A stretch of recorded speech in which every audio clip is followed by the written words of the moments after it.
when the right people come together at the right moment, when they care almost as much about winning as they do about each other, they can become the best of the best.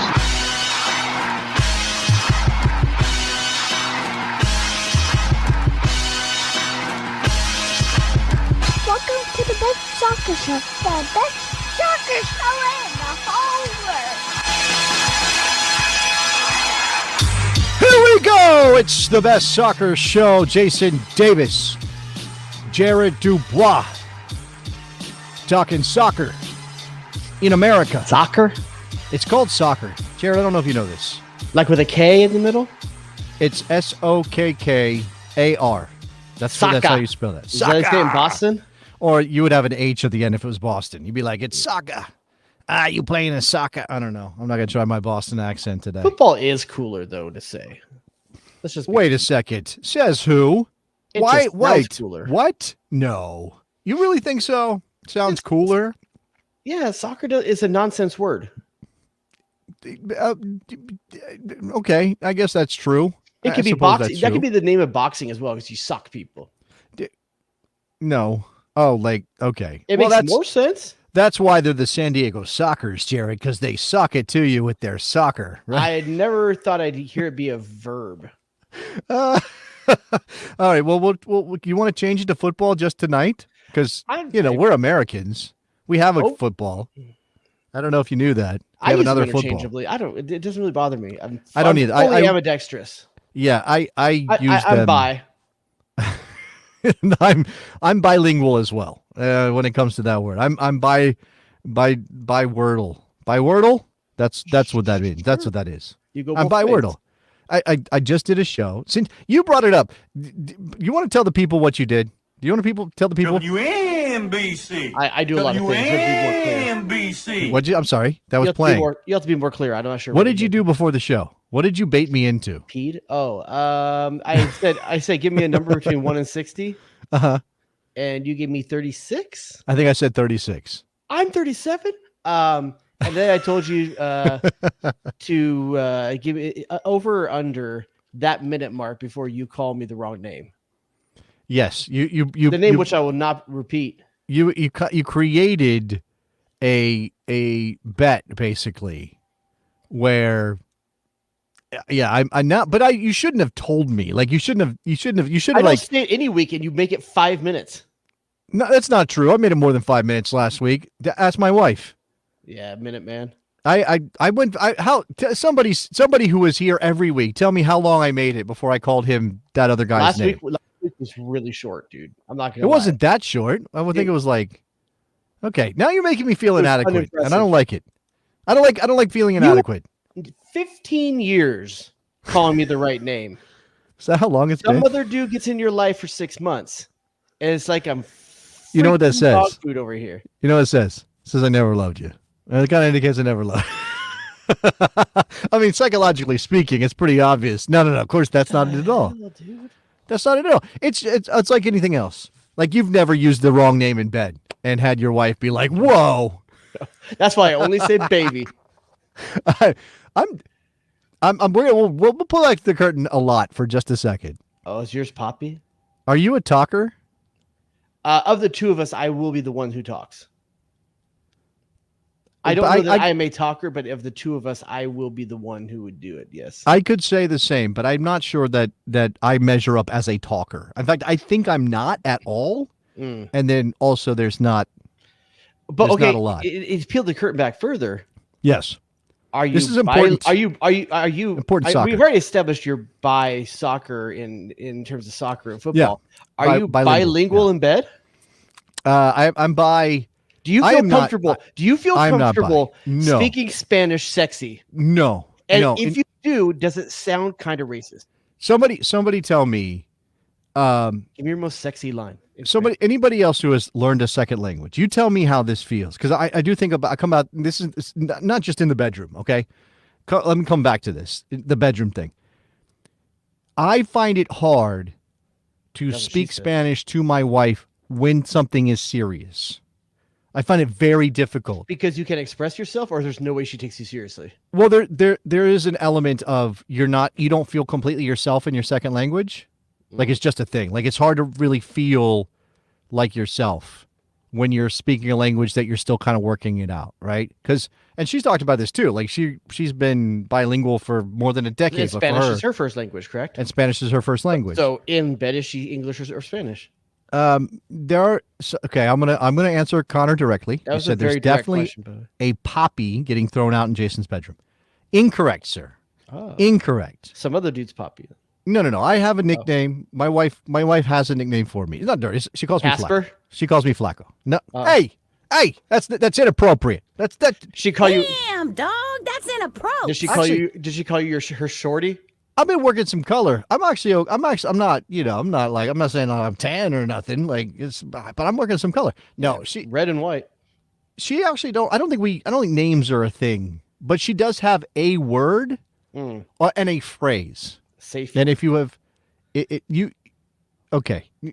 there's a phrase in Spanish that can also mean like if you eat something really great, you could say, "Oh, qué rico, the food, qué rico." How it's rich, right? It means rich, yeah. but it's like it's like an expression of how good it is. Let's just say that when those words are said together in my bedroom, I'm doing a great job. Buen trabajo, Rico Jason. Suave. Yeah, good stuff. Okay, let's talk about the that song? soccer. Rico Suave. Who sang Who that? did Rico Suave? Gerardo. Gerardo. Gerardo. Gerardo. It is Gerardo, not Gerardo. Well, you gotta remember, this is the early 90s or late 80s. It was Gerardo. Oh, I know. And it was also Menudo, not Menudo. All right, we're here for the soccer. We are here for the soccer. And obviously the Copa America tournament. Copa America. You want to try? Copa America? Copa America. Okay, pretty good. And I'm not saying I'm great at it either, but we're on the verge. We're in June. It's June now. The tournament is practically here, but the United States has two friendlies coming up.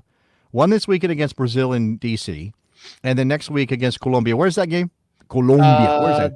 That one is in Orlando yes, Orlando. That's right. Orlando, I think Like, is where half it the is. games are either in Columbus or Orlando now, right? I mean, playing in Orlando at this time of year feels vaguely irresponsible. It's the other way around. Sorry, it's the other way around. Colombia's this weekend. Brazil's on Wednesday. See, you're supposed to catch these things for me. I got twisted up. Just asked me what the other city was. Colombia it's actually in Maryland, but we'll call it DC. Brazil in Orlando. Okay. So these are the games to set the United States up for Copa America. And it came up in our bestie Slack. And by the way, if you want to be part of a very smart, very cool, very fun, very non-judgmental soccer conversation, join our Patreon, please. Patreon.com/thebestsoccershow. It is it's like the time machine for Twitter. It is that. It's like Twitter when it was good. Except you will know everybody much more intimately than you knew people on Twitter. Because, again, we're part of the same community. We all love each other. We're besties. I can say that, right? Sure. We love each other? That's where we're at? I think having pride is okay. I just don't want a backlash. Like, I don't want to be canceled. That's all I'm asking. Am I allowed to say? You get canceled for liking people now? I heard about some TikTok, YouTube, early education teacher who's getting canceled because she said happy pride. So I don't want to be canceled. That's all. Yeah, I got something to say to those people. Fuck you. Okay. Whoa. We're working blue early. I didn't know. I got no time for this. I didn't know we were working blue so early in the show. All right. So it's Colombia and then Brazil. And people were talking in the Slack about the issue of playing these teams, right? The quality of these teams, comparable nations who you might see later on in the tournament. For sure. And obviously you have Uruguay, right? Uruguay is the big one. And maybe the argument is you're going to be facing off against Uruguay in the third game of the group stage. And if you want to win the group, you better beat Uruguay. And they're going to play a lot more like Colombia or Brazil. Maybe not exactly, but they're going to play a lot more. And Marcelo Bielsa is in charge. Let's just remember that of Uruguay. Get ready to run.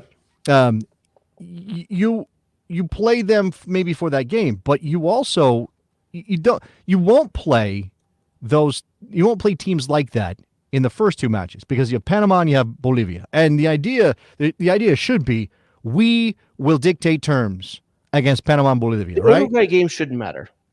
The Uruguay game shouldn't matter. It shouldn't. I mean, we should want to win it for the. Yeah, but listen, if pride you're and all sitting that. on 6 points at that going into that game, Oh yeah, you're golden. You're good. I mean, Brian Reynolds might play that game. Like well, I don't know if you want to serve Brian Reynolds up to Darwin Nunez, but sure, yeah, why not? I mean, I don't know if they'll throw out. That's the thing. Or Bielsa could say, "I'll roll out some of my second choice guys too," and then it's kind of one of those things like we kick the ball around for 90 minutes. If it's a draw, okay, and then I don't, then we go to didn't make the tiebreakers. format, but the main thing is to take from that though is maximize your first 2 games. That needs to be the USA's plan, is to maximize the first 2 games. Get maximum points, approach it that way. Don't try to play Uruguay. Don't want to leave anything up to chance in Uruguay. Now you're sitting on 4 points, which is probably more likely, to be honest with you. 4 points is probably the most likely thing to be. Whoa, hold on. Who are we dropping points to? Because I want to be confident about this. We're dropping points to Bolivia? It's going to be 1-1? We almost dropped points to Jamaica. Okay. I understand. Well, okay. I understand that you shouldn't count on 6 points. I hope they have 6 points. But my argument here is that you are facing off against high-quality opponents in the warm-up matches for Copa America, but you're facing teams who probably will have more of the ball than you. I mean, you may want to play toe-to-toe, and I imagine that there's at least a chance there will be some of that. Okay. But you are playing against teams that are very good on the ball. And is that really going to prepare you for the games you have to win in the group to get out of the group to even have a chance to face off against teams like this in the Copa? I'm not going to lie. I like this approach for 2 reasons. One, Greg Berhalter's still waiting for that statement game. A big win against something like Brazil could be that statement game. You're still chasing that. We haven't got a big win against a quality big company. And this is a friendly, so it'll still be having asterisks around it, even if they're able to do that. But what I like about this is this says that the USA is game planning going into this tournament for late rounds. That's what they're doing. They're game planning for how they're going to play in late rounds of this tournament, not the opening rounds. So I kind of dig that. The backside of that, though, is that you could come into this tournament very unconfident if you don't perform well. Is that a word? Inconfident? Unconfident. Okay, yeah, sure. Go ahead. No, I'll go with it. Let's go. Not full of confidence. Sure, lacking confidence. Lacking confidence. Because you chose 2 quality opponents, and you might get smacked a little bit. I mean, Colombia, how many games unbeaten right now? Well, at least under the current manager, Nestor Lorenzo, they are 18 unbeaten. They have not lost in CONMEBOL World Cup qualifying. It's only 6 games, so it's only a third of the way through the camp. That's insane, by the way that CONMEBOL does qualify. And they have extra spots because of the expanded World Cup, so it's not quite as intense. But Colombia's in third. They have not lost. 3 wins, 3 draws. Now, they're not burning it up in terms of goal scoring, which I think is something to note here. It's how much stock do you put into friendlies, right? And these are going to be friendlies, right? So how much stock do you put into friendly performances by the teams that you're playing in these games to get a gauge on where they are in terms of their form and their confidence and everything else? I think it's probably fair to say that people can easily overlook Colombia when you've got Brazil, Argentina, Uruguay, these nations. I'm really going to try not to freak out either way in terms of the results of these 2 friendlies, because there's a lot of things in play here. Principle among them is Greg Berhalter has to experiment for 2 games to figure out how to solve his right back issue. That's going to make a lot of these games hard to judge in terms of what you can really take from them. And secondly, there's a few other positions on the field, including center back. What's the best midfield combination? It's going to be, I think no matter what, I'm not too freaked out by any results on these 2 games going into Copa America. You also have someone like Tyler Adams, who he's already said that he's expecting to play limited minutes in these 2 games because the goal is to have him 90-minute fit for the first game of Copa America. So you're potentially not even going to see much of Tyler Adams over these 2 games. Yeah. And that's a huge factor. Yeah, there have been some other things that have come out of the camp, comments, quotes, a little bit of the, what are we working for here? Is this Pulisic is dating? Well, that too. Man, that is, I mean, okay, maybe people don't see it this way. It's like annoyingly wholesome on some level. Like that's all going down. Classic Pulisic. It is classic. You're right. It's but I think people see this. McKinney out there. Okay, what's more wholesome? The soft reveal on Twitter or Instagram. The dogs and the Jenga or whatever it was. Or Weston McKinney playing Lego with his girl. That too. That it was Legos, right? That's what it was. Well, okay. I don't know. There's something about the pairing of Christian Pulisic, who, for lack of a way of describing him, is about as white bread as white bread gets. Mm-hmm. Right? I know he's got the European heritage, little bit of, My man Eastern is European personality flavor. sawdust. I don't know that that's true. I just don't think he's an out there public kind of guy. What he's Whereas given Weston, us is sawdust. How about that? okay, you're right. He has given us My sawdust. man's And Tabasco in his veins outside of the with a camera. I don't know. Probably not. I mean, I don't know. I think Weston McKennie is just a big personality no matter what he does. But I will say, by virtue of this is going to sound kind of judgmental, and I don't mean it to. It's not even really about attractiveness. It's about the kind of attractiveness. Weston McKennie's girl is like, she's bad. You can tell she's bad. I don't mean like a bad person. I mean, she's bad. I mean, That ass. yeah. Let's just say that she looks like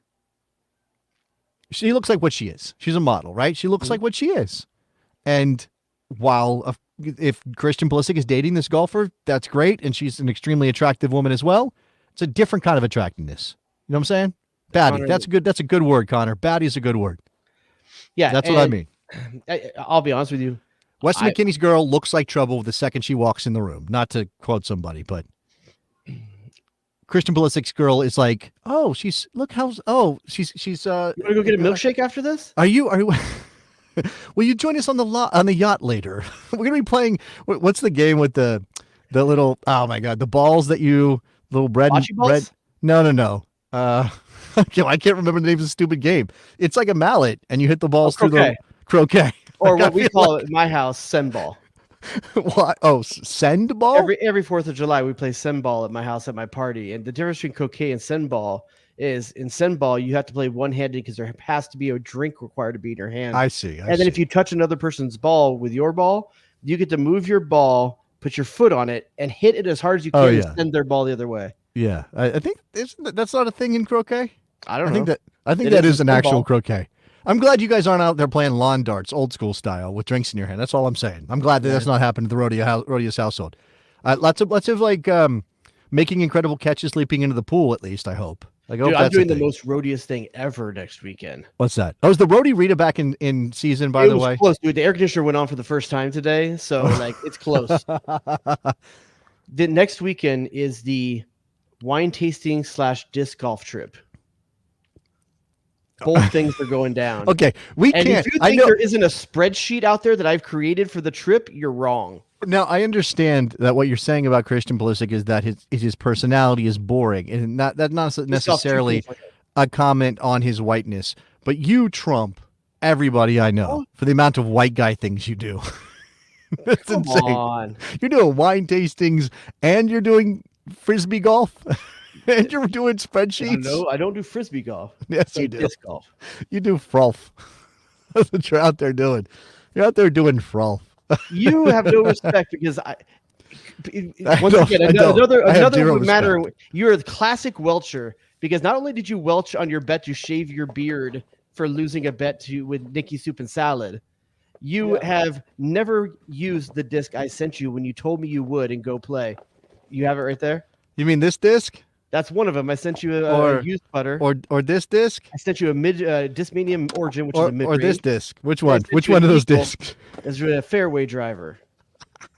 I sent you 3 discs. You never can't call. Look, you can't call something you throw a driver. You just can't. That's not the whole point of the swing. It's called a driver because you're driving it by hitting the ball as hard as you can down the fairway. You're driving it. We're throwing frisbees and calling it driving it. Yeah, please. Wow, that's all. Throw it, then you can talk. Man, I don't have respect. I'm even watching footage of you throwing it the first time and it going 20 feet because you're. Yeah, sure. Yeah, that's definitely what would happen. No, I would throw it as hard. I would throw it far. It just would not go anywhere near where I'm supposed to. What do you call it? Go as far as you think it would. A hole, a net, basket, basket. It's a basket. I got to put the frisbee in the basket. I've been watching back this sitcom that only I seem to care about. Partly because a couple of the people that were on it are doing the podcast thing, which is what all these shows do now. Mm-hmm. It's not a watch along, which at least they're not doing a watch along. And there's an anti-frisbee golf joke in like the third episode, and I was like, Oh, I think I know what it is. My buddy told me about it. It takes place in LA, right? no. This is Oh, okay. this is a kind of a six friends living in Chicago. It's called Happy Endings. I talked to you about this show before. God, But anyway, it it's been doesn't on the matter. air for 10 years. It's been off the air for 10 years at least, but I'm watching it back because I think it's funny.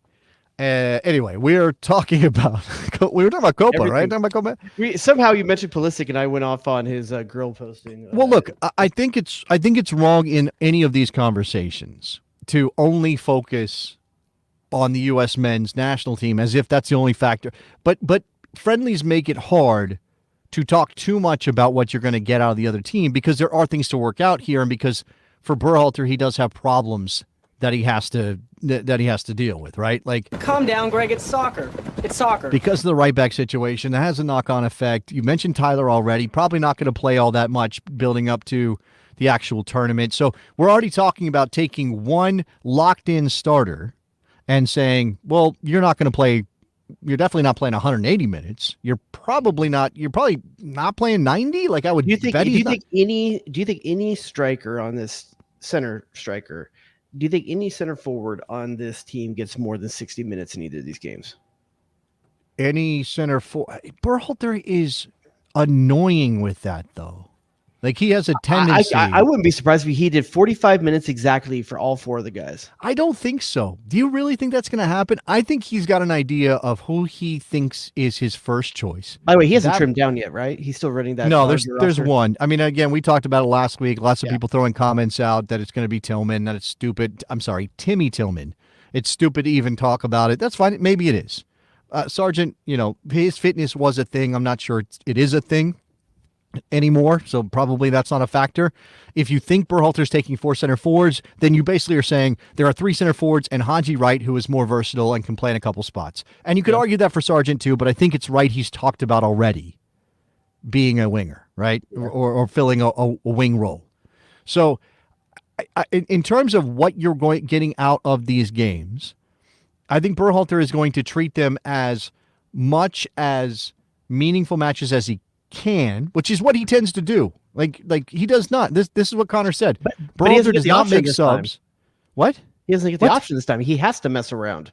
He has to play around. But if he's had games in the past where we were like, hey, Greg, why don't you mess around a little bit? Why don't you take that guy out? Why don't you throw that guy? Why don't you give a half and a half? Put a finger in And the butt. See what he happens. never does it. Yeah. See what happens. To experiment. Yeah. He never does it.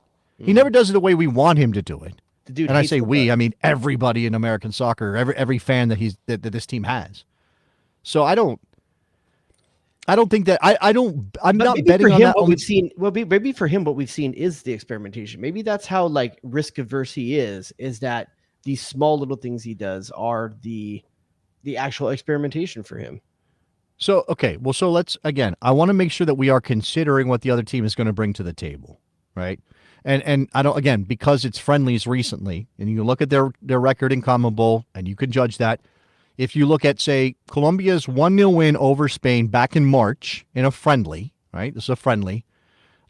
They had much less the ball than Spain, but it's Spain, so that's what you would expect, right?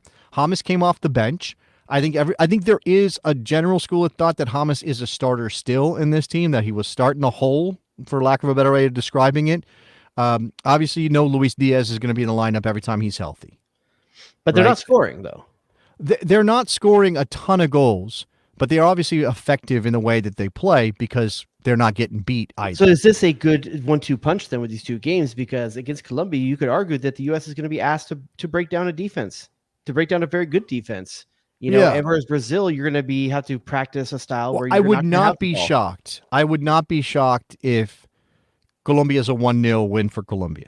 I would not be shocked by that at all. I mean, in fact, I think that's probably the best bet.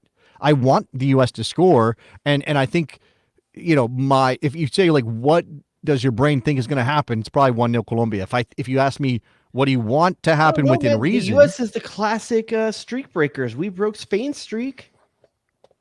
We did. That was how long ago, Jared? What 2009, year baby. was that? 2009. 2009.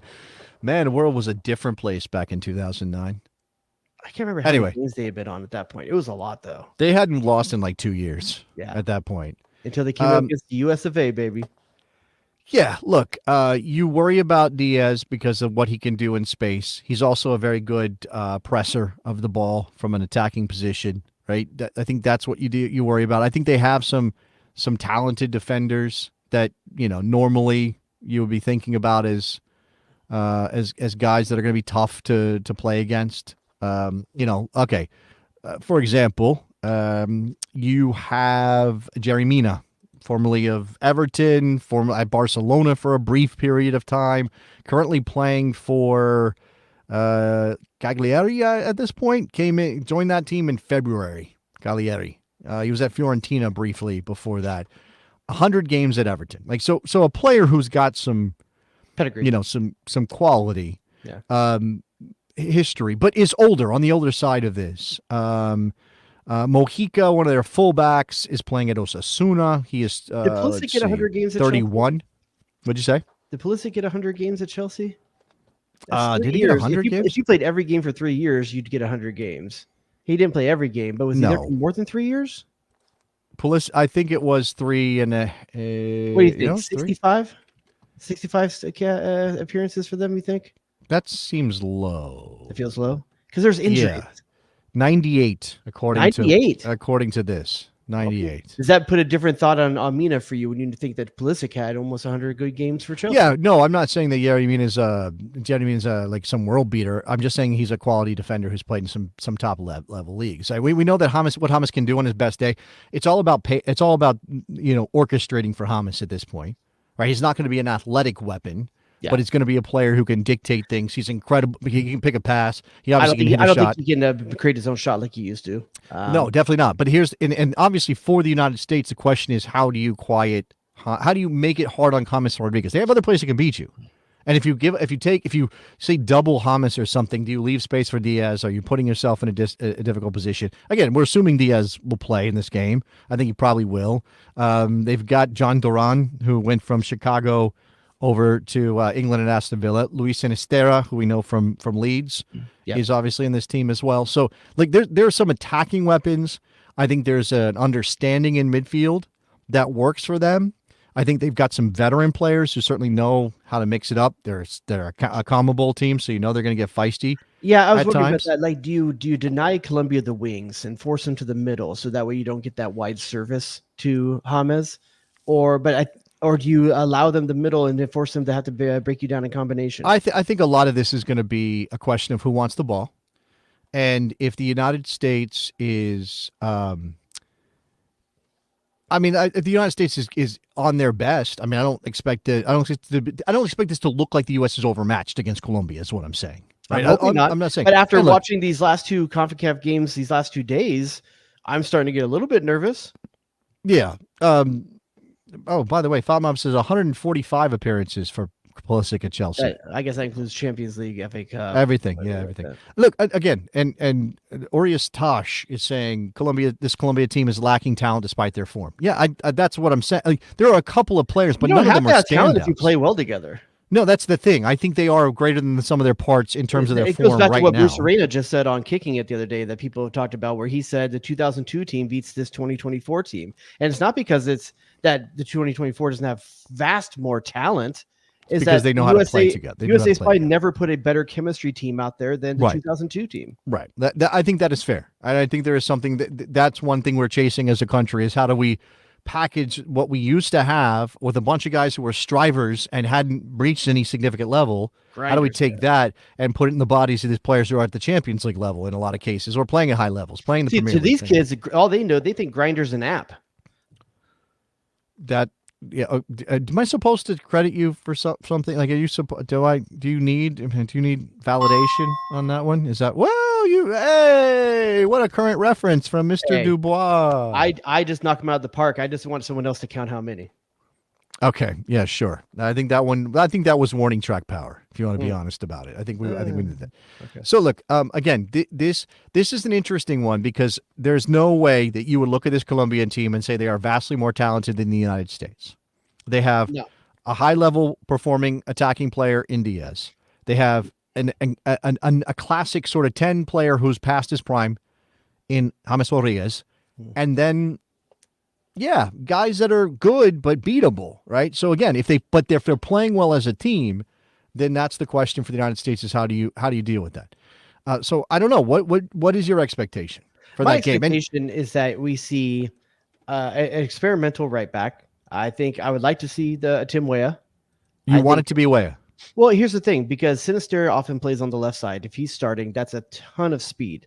And I think that if you put a Brian Reynolds or someone like that in there, or Weston McKennie as they fill in or something like that, I think Way is best fit to deal with that speed and that threat, assuming you're picking your lineup to counter theirs. And obviously, the best thing for our offense is have Tim Way up front. But do you think that is how Berhalter thinks about this? That it's let me pick my lineup to counter theirs? I think he has Because of- 180 minutes to figure out two problems on the field, and I think he needs to try a bunch of different things. And I think Way at right back is one of them. So why not start with it? It counters something that Colombia has, and you also get the chance to see maybe what does a Josh Sargent or a Haji Wright do at the right forward position. Man, okay, it's a completely different kind of profile, though, right? For that player, if you're playing a 4-3-3, which we all expect him to do, You may go 3-5-2 with that. they're not. You did this last week. It's not happening. It's not happening. Okay, if it happens, will you shave your beard? No, I would See? never do that. Not for you. I can't commit to that. I maybe play I around would with do disc other golf? things. I would take my ball and put it up close to your ball, and then I'd send it. I'd send your ball. Ever touch your ball to my ball? Now, see, that's the thing. Like when you, okay, I think that question of where Weah plays is interesting enough to imagine a scenario where you can maybe change the formation. But again, I don't believe that Berhalter will do that on the eve of the tournament, based on how they played for the last whatever years now. I also, I do think that in terms of Weah and his spot, right? Okay. If the thing about Weah is that he gives you something different on the right side in the attack. If you put him in the back, you obviously limit some of that.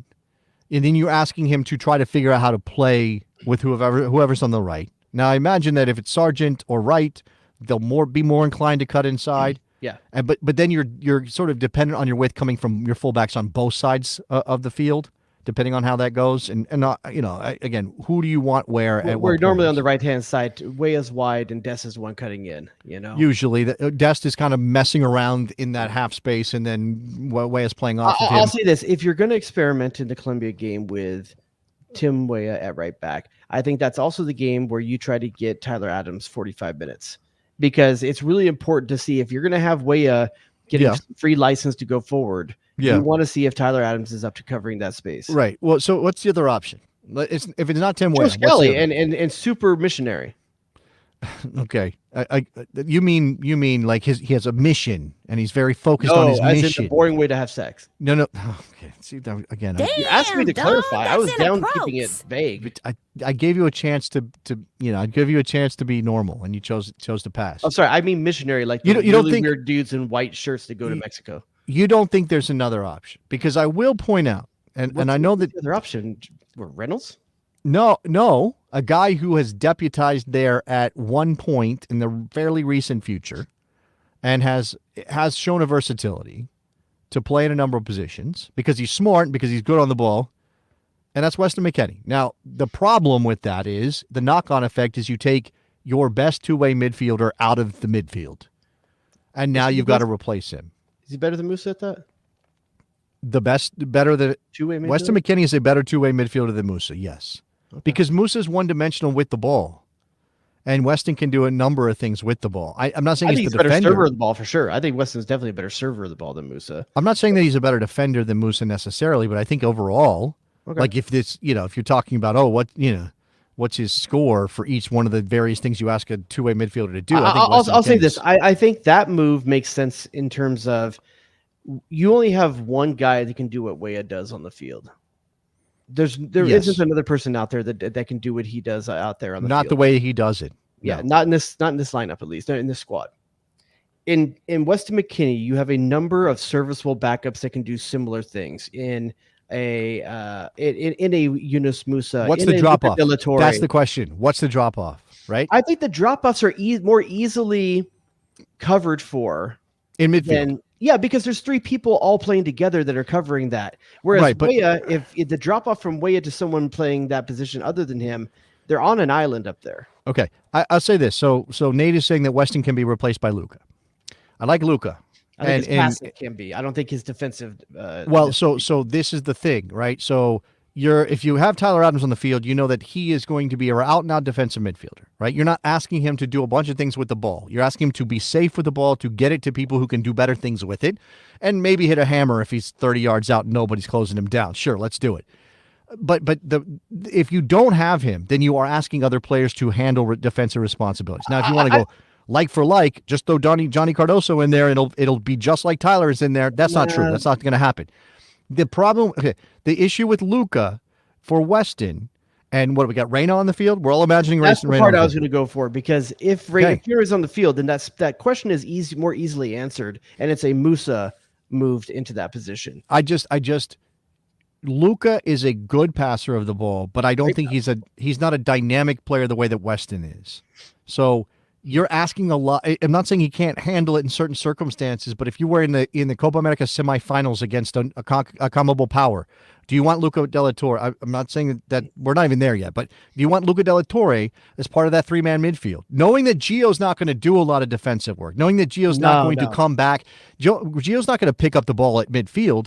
Gio's going to look for the ball in the attack. He wants the ball at his feet in the attacking third. If Reyna's on the field, it's Adams/Cardoso and Yunus Musa. That is your other two midfielders. If Gio Reyna's on the field, and Weston McKennie is going to play right back. Luca de la Torre isn't an option if Gio Reyna's on the field, because you're not going to have, like, to your point, Gio's just not going to come back and help. And I think Luca de la Torre is what I would consider a rhythm midfielder.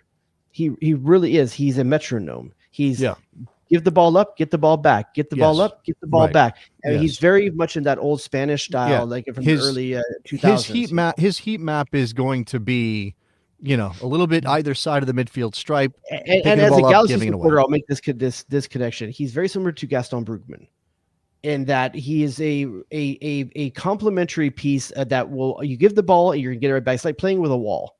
Luca de la Torre is going to get you the ball back right wherever you just gave it to him in a better position. And that's a great thing. Especially, I think I'd like to see Luca de la Torre get more options when we're playing in a bunker defense, when we're playing against a bunkered defense. I think that he's someone we've gone to late in games to just shore up games. I wouldn't mind seeing him for a significant amount of minutes when you're playing those CONCACAF minnows, that are going to bunker in. All right. Yeah, I will mention, just because he is a right back, but not because anybody thinks he's a first choice option or even a second choice option with Serginho Destau. But Shaq Moore is on this roster. He's on the roster. He's there. Chris Richards has also been known to flare out and play as a fullback. So I guess let me do this. If Berhalter does not put Tim Weah at right back, which is your option, and I've seen Urias says no. I don't want that. Urias says it. No, I'm just saying there are differing opinions. So here it is. If Nepo Bro, I think that means, does that mean Greg? Is it Greg? Nepo Bro? If Nepo Bro puts Weah right back, I'm done with that cretin. That's a good word, by the way. We're not done with them already? Oh. We don't hear a lot of cretin in 2024. You don't hear a lot of Creed either. Occasionally you hear some Creed. Pops up on the With rock station here. Open. Is that Creed? Arms wide open. Yeah, I think so, right? Okay. Do you guys know Creed? Okay, maybe not. Let's not bring them into the conversation. Okay, I guess I can give you a pick or poison. Weah or McKennie at right back. Without telling me anything else in the field, just pick one. Just your opinion. That's it. Binary choice. And we're talking about against Colombia, correct?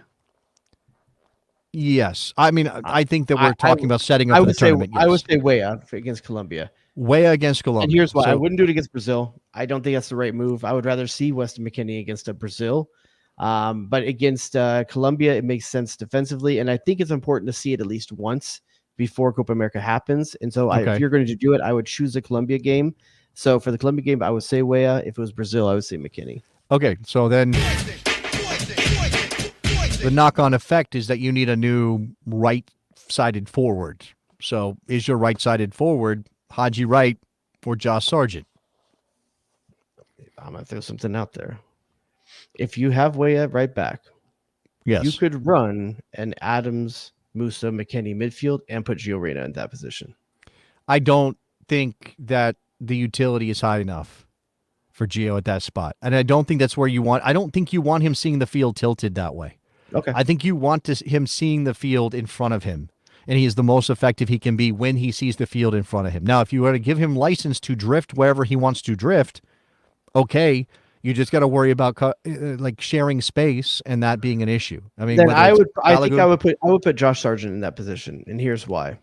I think Haji Wright has more speed to play like Weah does than Josh Sargent, but we've all said for a number of years, Josh Sargent's one of the smartest forwards that we have. Okay. And I think putting him out there when he hasn't got a chance to prove himself at the national team level in years, and he's coming off with a lot of confidence right now of his season with Norwich, I think you want to see what does a thinking man's forward, what can he do to help release Balogun? Because we've struggled with that. Gio Reyna is the only person on the field that has found a way to unlock Florian Balogun ever. Yeah, which is why you can't play him wide. Unless he's drifting way inside to pick up the ball, which you might be can. a chance to see, okay, what can Josh Sargent do in that position? Can he outthink the defense and find Balogun? Because Balogun, I think there's been plenty of games where he hasn't had bad games. The team has literally not found him. You watch him run off the ball. He makes good runs off the ball. The team is either too hesitant to play first-time service or they don't see it in time. Let's see what a person out there who we told for years, Josh Sargent's one of the smartest strikers that we have. Yeah, I mean, I want to see Pulisic and Reyna combine in way. I mean, I want to see outside in, run in behind across to Balogun, making the flashing run, either back post, near post, whatever. I mean, I want to see those kinds of Adam movements. Stomp says moves at right back. I don't know. I saw that game at AC Milan where he got torched at right back. I don't think he's got the positional understanding to do it. And let's not. This is a reason why, if you are going to make an argument about taking a good player out of their best position, it might be Weah, because at least he's used to seeing the field that way. Both Weah and McKennie have gotten 10 games at right back for Juventus this season. I mean, it's something that they've done recently. Weah was bought by Juventus to play that role, for God's sake. To play wide as a nominal defender. Yeah, that the question is honestly, Juventus, they play that as almost a second striker, though, that right back position. There was lots going on there with the way that they played that with it's Teo, right? Normally Teo's on AC Milan, not Juventus. Oh, sorry, my Italian team's mixed up. Yeah, that's why I remember watching a lot of Teo. Back in the day, it was starts with a C. I'm blanking on his name right now. No, it's gonna be there. Cardoso, that's not it, but it's no. It's Quadrado was Quadrado. Yeah, Quadrado was there. For a long time. But yeah, that's and they've moved on from Quadrado, but they still want that player to get up and down. They're gonna have a new coach now, so who knows what they're gonna want. Yeah, Cambiaso is also one of those guys.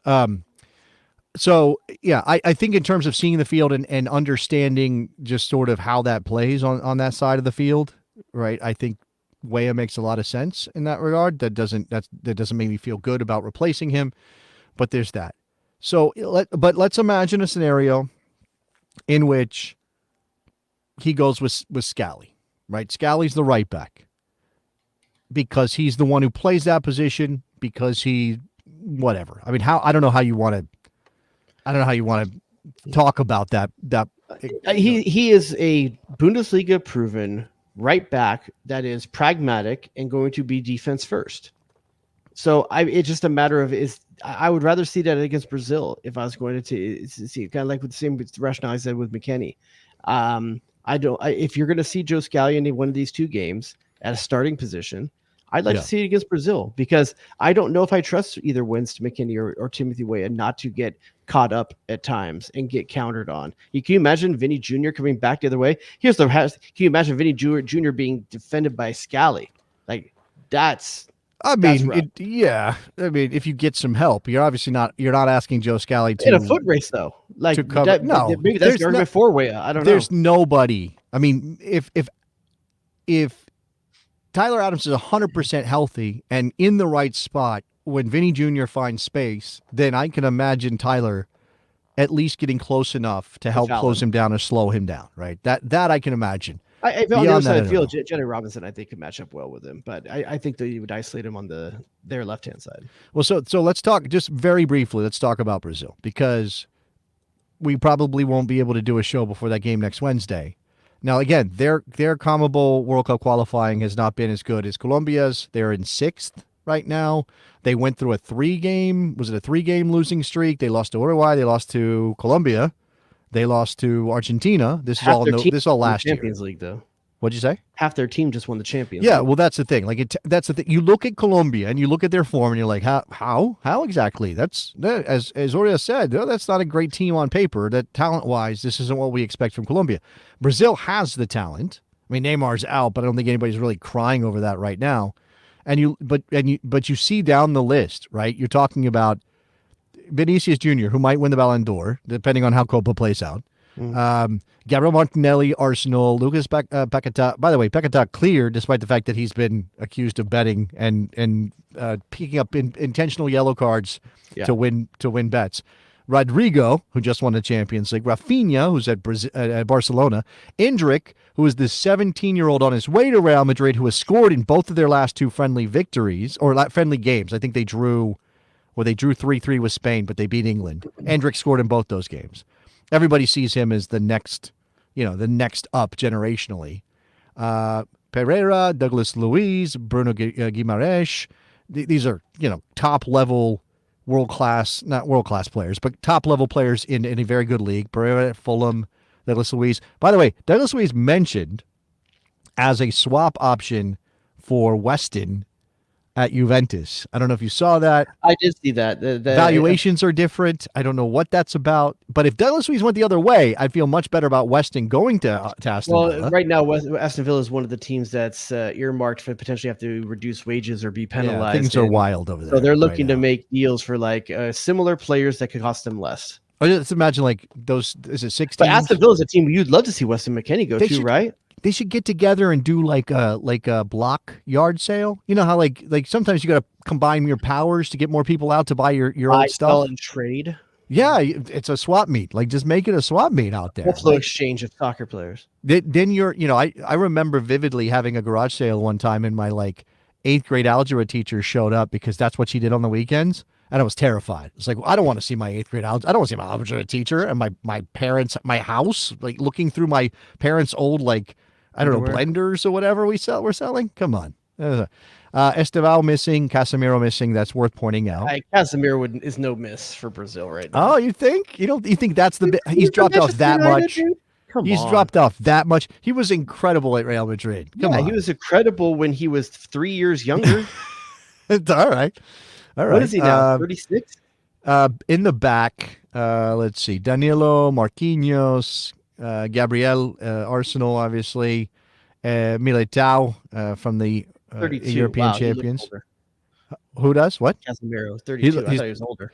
Yeah, he's crested 30, and all of a sudden you're just like, yeah, kick him out the front door. He's done. Back door. I don't know. Get rid of him. Alisson in goal, obviously, for the talent for Brazil is off the charts.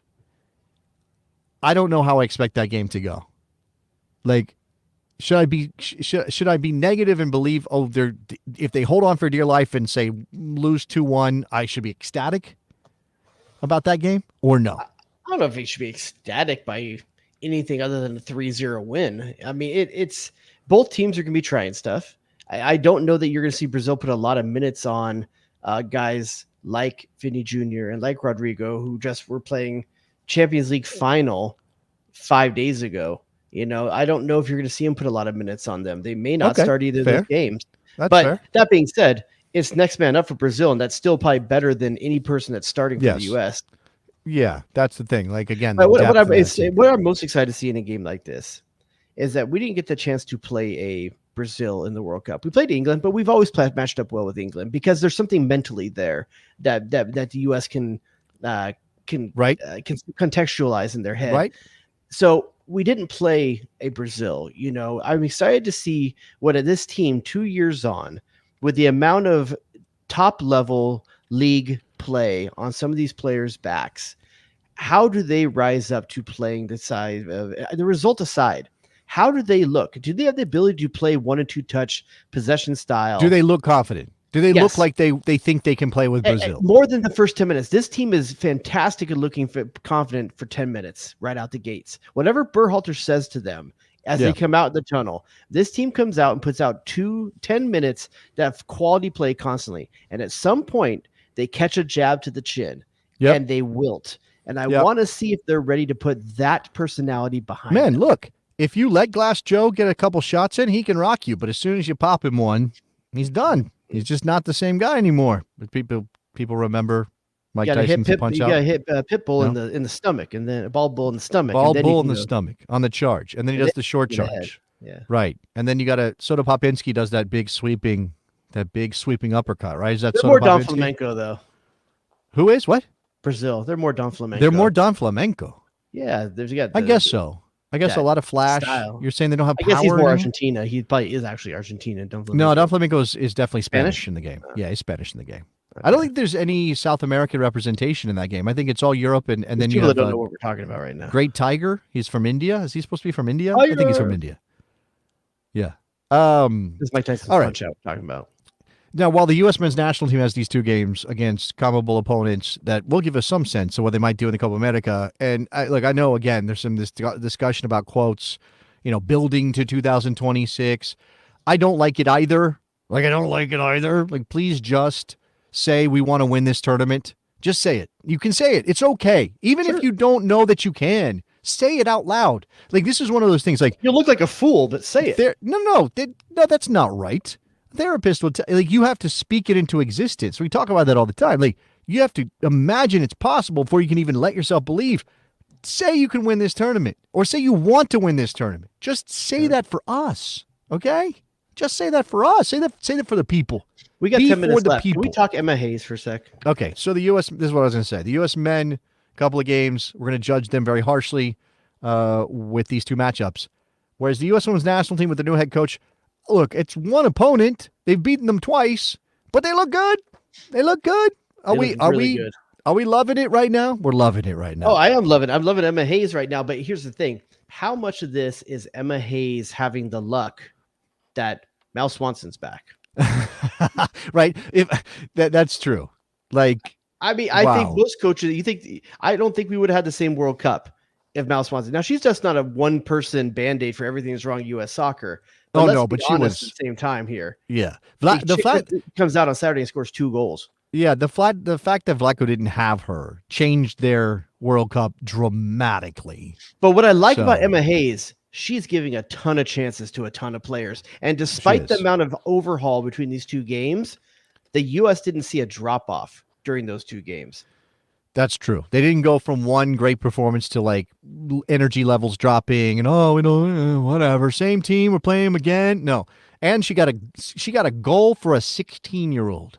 By the way, who looks mature as like physically, she looks ready to play at this level. I don't know if Lydia Johannes is going to be like a fixture anytime soon at 16, but man, that was cool and it was well taken. Nice finish at the back post. Calm finish. But Alex Morgan gets a start in one of these games. I do think, obviously, I don't know that she's going to be a starter on this team come the Olympics. I think she'll be on the roster. Rose Lavelle getting a lot of minutes. Lindsay Rand obviously getting both games, being the captain. Crystal Dunn, also the captain of one of these teams and playing in midfield. Well, I guess not midfield, more of a wing back. Kind of, yes. Not the classic position. What she was playing the four woman back set like normal. Yeah, a couple things. Like again, Emily Sonnet at center back. And I mean, one of the games. In the 3-5-2 game. As you said, this is the time to experiment, and Emma's experimenting, and now she's got to figure out how to limit this thing for the Olympics, which is going to be nuts. Because what we did, it's 18 for the Olympics, right? And then a couple of alternates. So she's going to have a tough time. Take a 16-year-old on an 18-person roster? No, I don't think so. No, I don't think that's happening. That's rough. She couldn't have done more to make her case. No, of course, but she's going to have opportunities, and she's 16, and I just don't think that this is the moment. I will also give Emma credit for putting Hal Hirschfeld into this team, not necessarily because I know a ton about Hal Hirschfeld as a player, and I think she definitely deserves to be in the team, but because her name is Hal Hirschfeld. That's just come on, that's just a great name. While we talk about Val Swanson being back as well, let's not forget Kat Macario back. Cat Macario back. Emma Hayes is getting options that Vlaco did not have in the World Cup. And but to her credit, if you're going to get Mal Swanson back, you're going to get Cat Macario back. You better perform. You better start seeing signs of life of what this next phase is going to be. 2 games, short sample set. Love what I'm seeing so far. It's incredible. They look confident. Go back to that World Cup. I'd have to pull up the roster, but go back to that World Cup and look at the team that Vlaco took with him. And I feel so bad for Vlaco because I'm not saying he was a great coach or he would have won it if everything had gone his way. But Mal Swanson, COVID, all this stuff changed the complexion of his build to the World Cup. Yeah. When the United States was certainly talent-wise still capable of making some noise. And you look at the options he had up top in particular. Didn't have Cat Macario, didn't have Mal Swanson. And you look at the group now. Macario, Jaden Shaw, who was not a thing yet, right? I mean, that's time. That's not Vlaco's. That's not like, oh, he could have had Jaden. No, he probably wouldn't have had Jaden Shaw just based on when she was coming of age. Katarina Macario, Jaden Shaw, who's busted out, Mal Swanson, Sophia Smith, who obviously went to the World Cup. It was probably too much for her. She wasn't ready to carry the load herself. She had to carry the entire offense. Yeah, and it wasn't fair, right? It wasn't fair because if she had Mal Swanson, Trinity Rodman's there, but Trinity Rodman's still raw. No, yeah, absolutely. Trinity Rodman's a very good player, but that's the thing. Trinity Rodman can be the 4th or 5th option in this group because you have Macario, you have Swanson, you have Smith, you have, again, Crystal Dunn, wherever she's going to play. I know she's 31, but she's still got it on a number of levels. Shout out to Tiernan Davis putting in 2 Davidson putting in 2 goals. Yeah, I see that. And pairing with Germa in the back.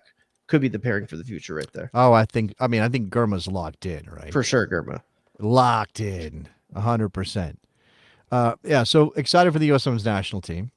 Did you want to talk about the Olympic group at all? I know we went through that last week a little bit. I don't know there's much to say until there's a little bit more news. There's nothing else to come out verifying any other overage players, unless I missed something, right? No. So I think until maybe when you know who the one person getting dropped off this men's national team roster for the Copa America, when you know that, if you see Pepe's name drop off or you see, I guess Miles, they're talking about doing both tournaments, not just one, but by the way, Cincinnati, what is Cincinnati saying about that? Are they totally on board? Like, yeah, sure. I can't imagine. Go ahead. Yeah, we got a potential back-to-back.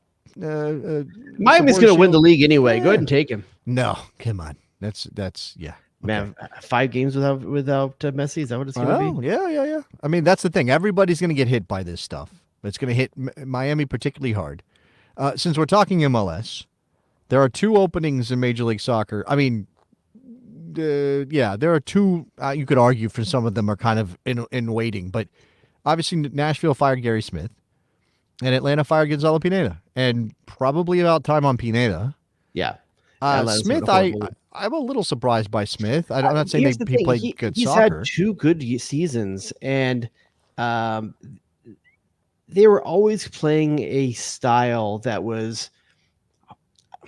I mean, you do have Hani Mukhtar. I want to say he's very defensive and a little bit boring, but you do have Hani Mukhtar out there. But Mukhtar's not been himself. Since he signed that new contract. Everybody needs help, though. Like, that's the thing. Everybody needs help. He needs help. They need a midfielder in that team. They need a creative midfielder. You know what it is? I bet. I'm sorry, Hanny. Look, it happens to the best of us. Dude went and got married. Just saying. He went and got married. And to speak 2 languages in bed. Maybe things changed a bit. Married an American girl. Sure, she's great. Great for Hanny. He's very American settled. Succubus.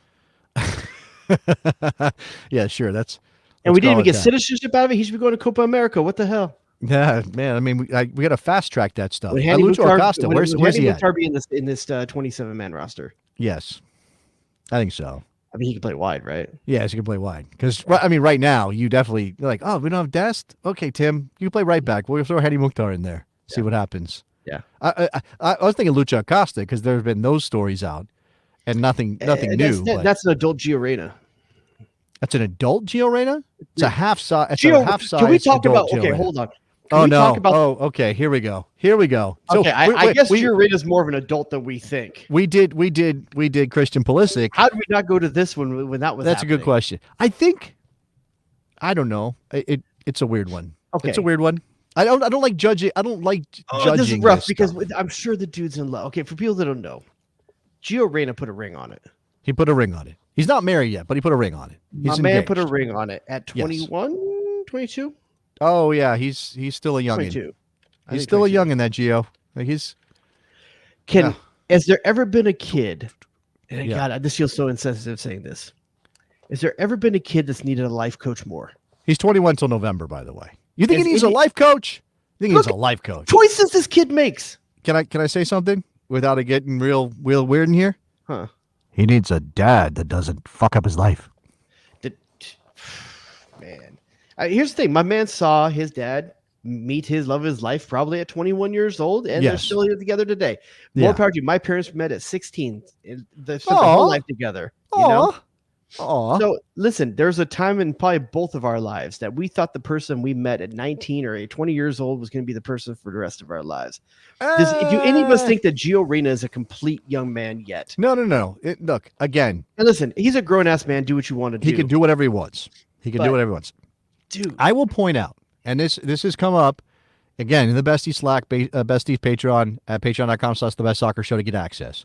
People smarter than us who know about these things have said one reason to do this, right? Maybe you think of this as a step too far. You're 21, almost 22. You're going to get married. That's such a big move deal. out of mom and dad's house, huh? What'd you say? You get to move out of mom and dad's house. I mean, yeah, whatever. You start thinking for a person other than your dad.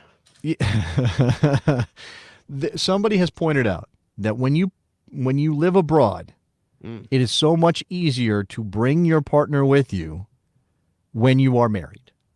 It gets a lot more complicated paperwork wise to get somebody over to join you.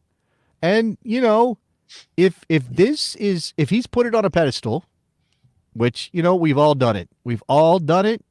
If he's put it on a pedestal, he's put it on a pedestal. Okay. Then in his head, he can't live without it. What movie is that? He can't live without it. It's put it on a 40-Year-Old Virgin. 40-year-old version. Yeah. He can't live without it. Which again, I'm not judging. That only he knows. I know. if he can listen, or cannot. When it's Josh Sargent, none of us said a thing. Josh Sargent's having a kid already. Oh, you I know? thought that was still a little like, whoa, Josh. But listen, like, whoa, you slow see down. a dude that slow looks down, bro. like you see a guy going full Opie and getting himself a girl, and like, oh, good for you, man. Like he probably didn't have many options. Wait, hold on. Wait a second. Wait. I just want to make sure I understand here. You're My man saying looks like Potsy. good for you, No, Josh, Ralph Mouse, because excuse me, Ralph look Mouse. at that damn hair. Holy crap. And also, let me speak up for the pasty men in the room. You're saying that I think good he's for even more Josh, color.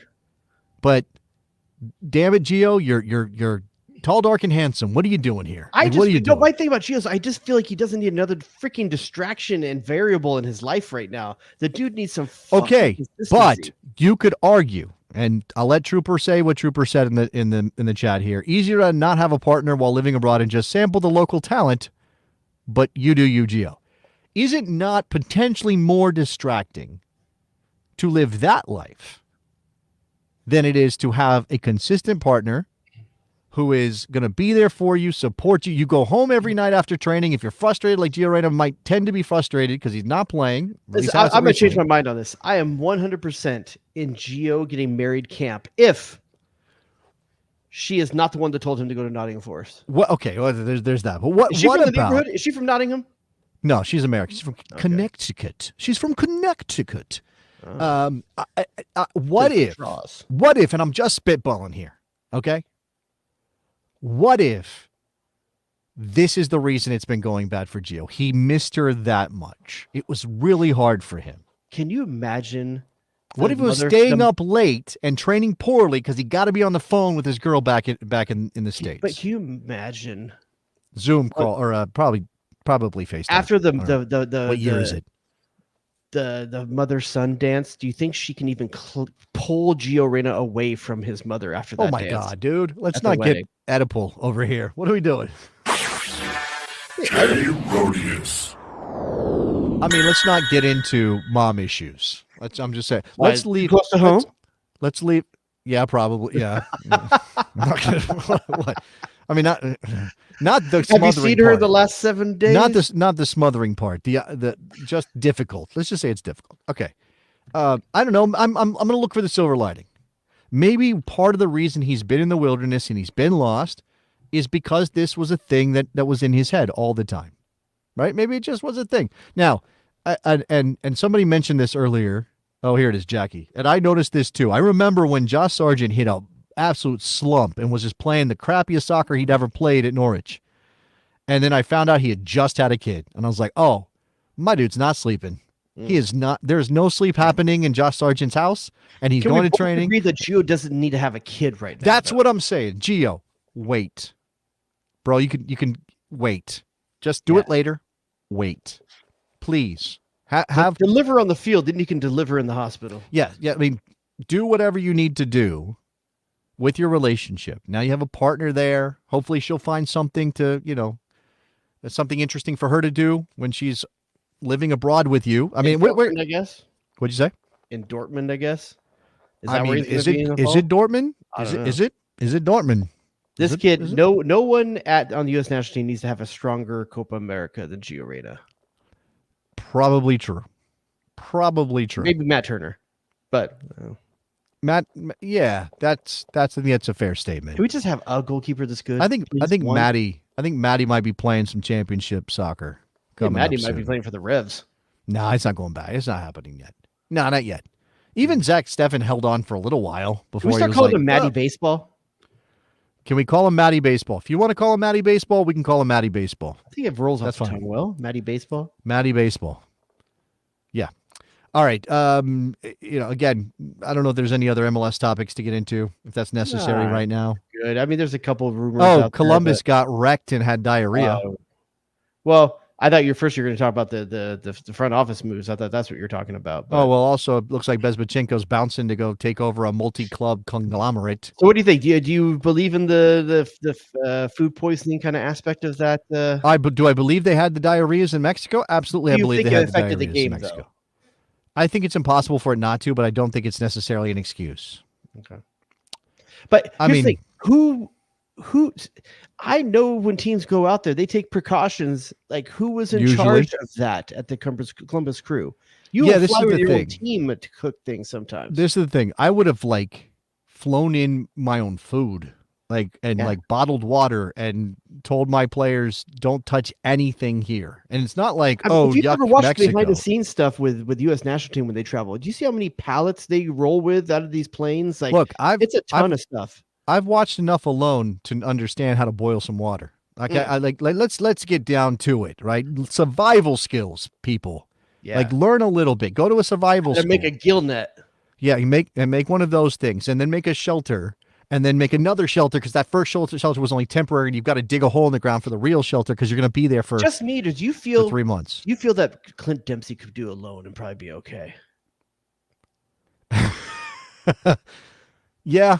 Okay. Actually, this is a really good question. Maybe Dempsey or are we doing bonus? I don't know if we're doing bonus. We doing bonus? I don't have time, so I apologize. No bonus. Okay. Well, we'll do a little bonus thing for you right now. A little taste of what the bonus is usually like. Pick your poison for you right now. Oh, this is a pick your poison.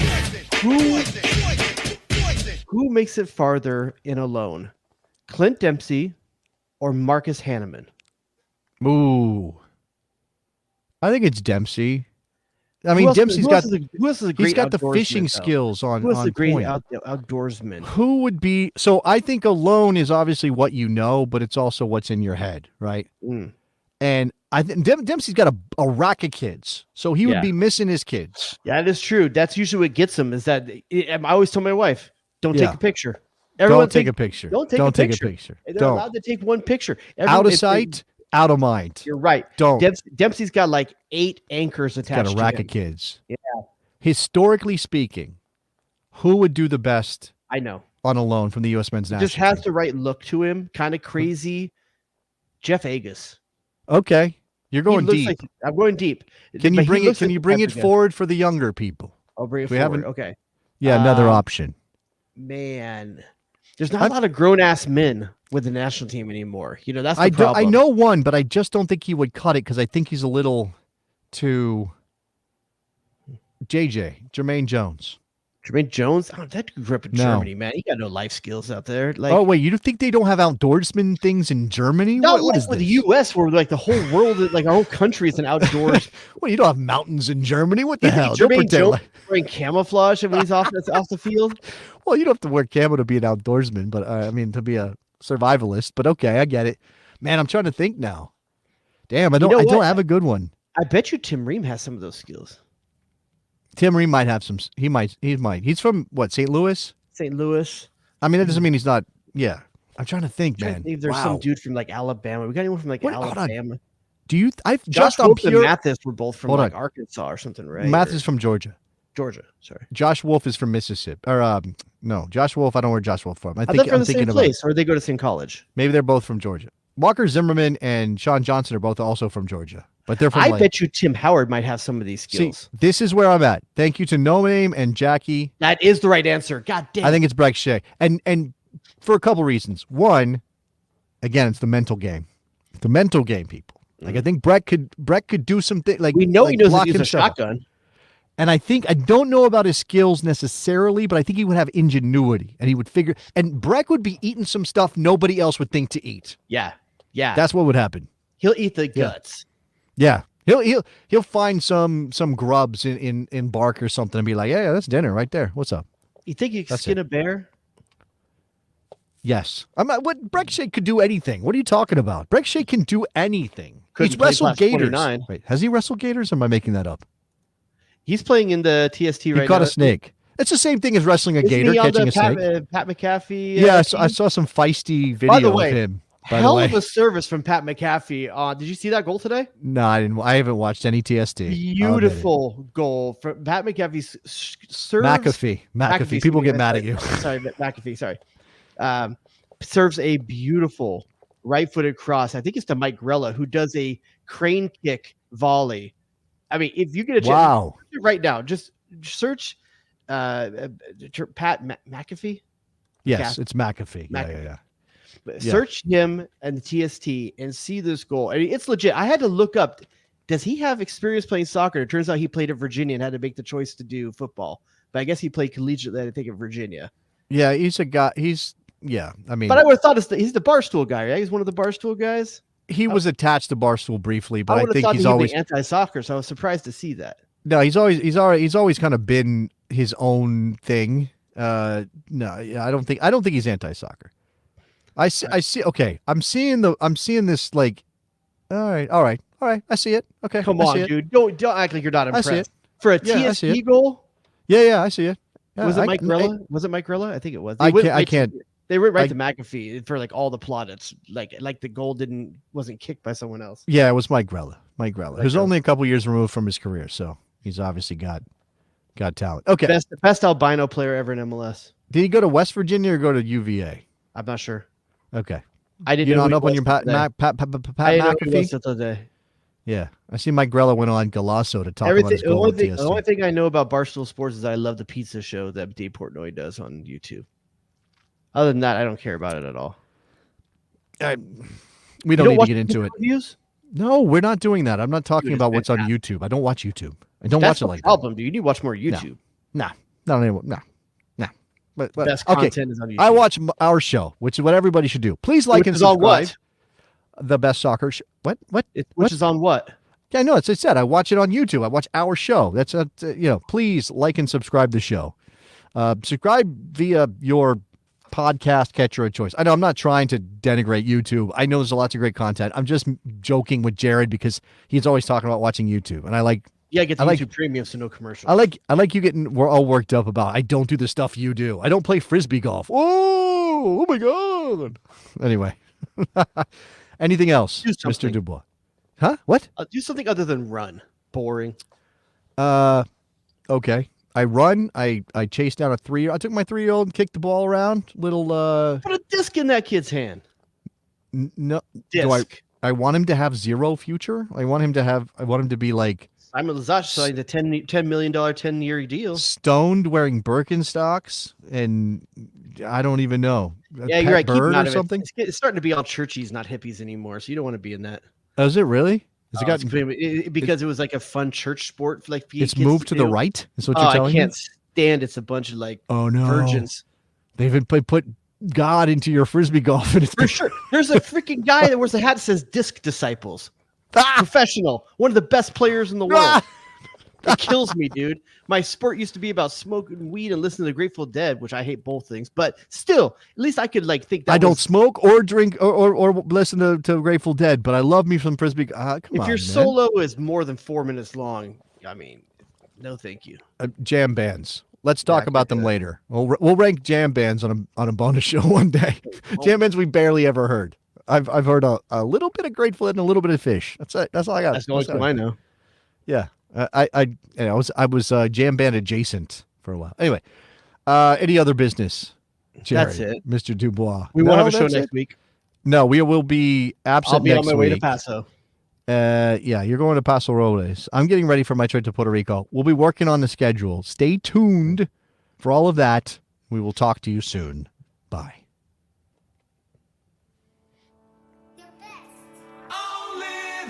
Calm down, Greg. It's soccer. It's soccer. The Sausage King of Chicago. Can I get a manager? Can I please get a manager? Go to DEFCON 2. WNBC. WNBC. Oh, it's incredible! It was there. Oh, here we go, saucing them up. Hit him. What? The horror show. What are we doing? Duh and or hello. Get to the chopper! Zu viel Respekt für die Gegner. Zu viel Respekt für die Gegner.